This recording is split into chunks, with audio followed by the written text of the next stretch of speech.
जय जय। आप सब प्रसाद ग्रहण करके ही विदा लेंगे। आप सबसे निवेदन है। खबर रोहतास जिले के विक्रमगंज से है, जहां विक्रमगंज में डुमराव रोड स्थित काली मां के प्रांगण में धूमधाम से बड़े ही उत्साह के साथ काराकाट विधानसभा के पूर्व विधायक राजेश्वर राय की अध्यक्षता में हिंदू नव वर्ष मनाया गया। जी आपको बता दें, जिसका उद्घाटन महामहिम बिहार के राज्यपाल राजेंद्र विश्वनाथ अलोकर ने किया है। इस कार्यक्रम में मुख्य वक्ता के रूप में अखिल भारतीय कार्यकारिणी सदस्य राष्ट्रीय स्वयंसेवक संघ के वरिष्ठ प्रचारक श्री इंद्रेश कुमार मौजूद रहे हैं।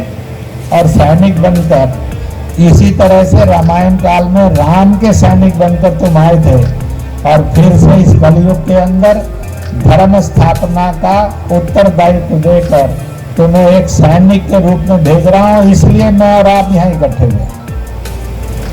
अपने बारे में गलतफहमी नहीं रखना कि फालतू में आ गए।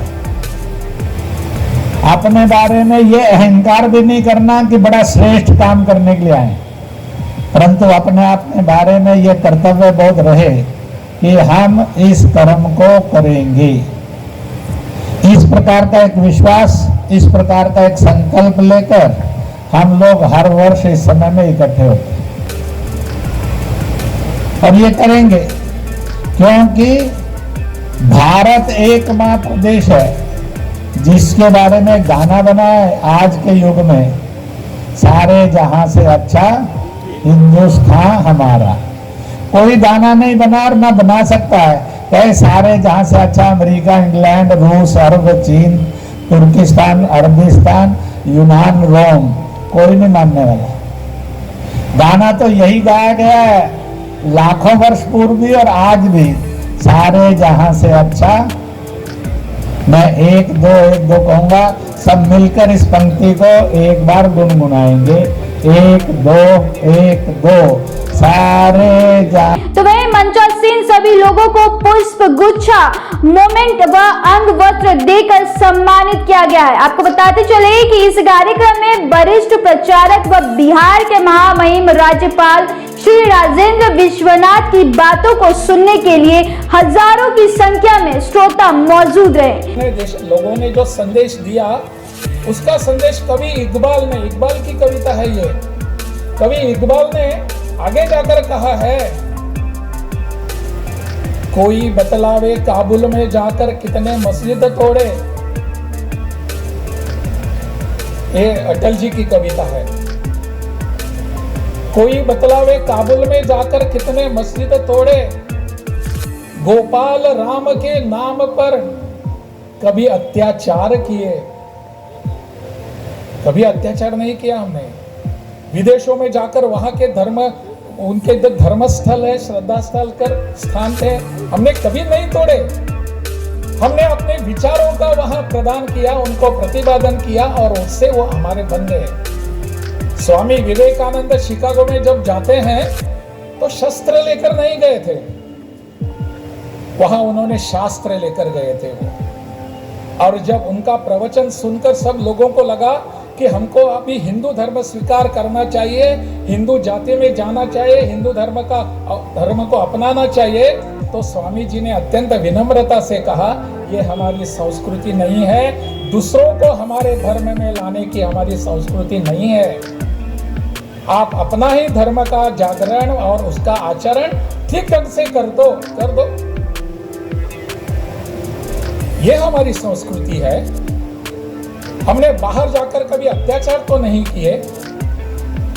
इसलिए मुझे लगता है यह जो स्व का जागरण है, यह जागरण हमको पुनः एक बार शुरू करने की आवश्यकता है।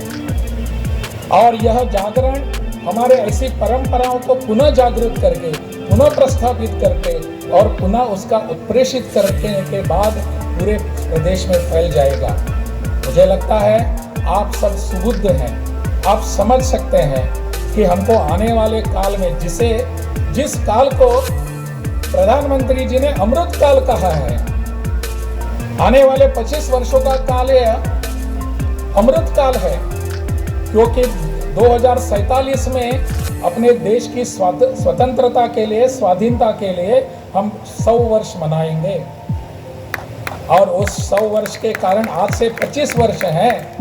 इस 25 वर्षों में हमारा काम क्या रहेगा?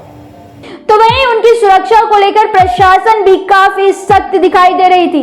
आइए जानते हैं कि हिंदू नव वर्ष को लेकर वरिष्ठ प्रचारक व महामहिम राज्यपाल ने क्या कुछ कहा है। जहां से अच्छा भारत माता की क्यों कहा है? 600 से 1,500 वर्ष पूर्व के बीच में 700-800 साल में दुनिया के बड़े बड़े विद्वान हुए जिन्होंने दुनिया की सभ्यताओं का प्रवास किया।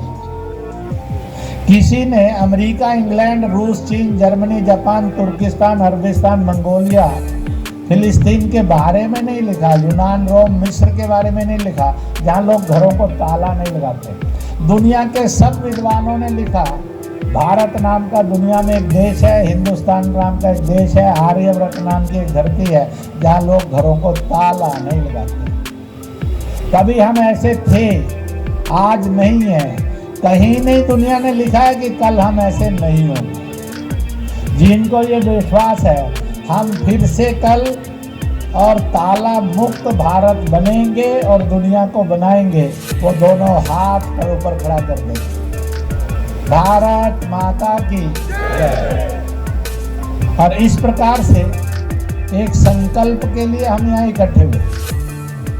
उन्होंने ही लिखा, बड़े अजीब देश है, अतिथि को देवता मानते हैं, ना भाषा मालूम है, ना बोली मालूम है, ना पहचान मालूम है, शैतान रूप है कि राक्षस रूप है, पर अतिथि को देवता मानकर स्वागत करते हैं, घर में प्रवेश देते हैं, हाथ धुलवाते हैं, पैर धुलवाते हैं तो पानी से, पर भोजन के समय में पानी नहीं पिलाते हैं, शरबतों से सम्मान करते हैं। झोपड़ी होगी तो 1-2 प्रकार का शरबत होगा, मकान होगा तो 3-4 प्रकार का शरबत होगा, महल होगा तो 8-10 प्रकार का शरबत होगा। वहाँ हमेशा संपन्नता है, गरीबी नहीं है, भूखमरी नहीं। तो फिलहाल ये रिपोर्ट यहीं तक थी। तब तक ले बने रहे हमारे चैनल रब्जी लाइव न्यूज के साथ। धन्यवाद।